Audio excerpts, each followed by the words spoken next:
Nej, det er ikke godt.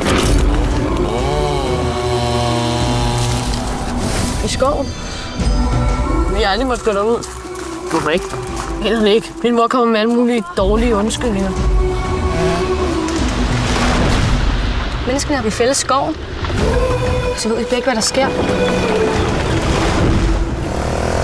Træerne, de ser ikke ud til at have det så godt. Det behøver ikke betyde noget. Sidst skete det til juletid. Måske vil din mor ikke have, at I går herud, fordi... Ja, her er så kedeligt. Anker.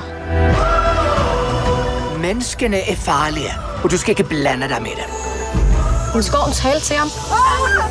Tror du så, det bliver sidste jul her? Er du vogteren? Valdes jul fra 1. december på TV2 og TV2 Play.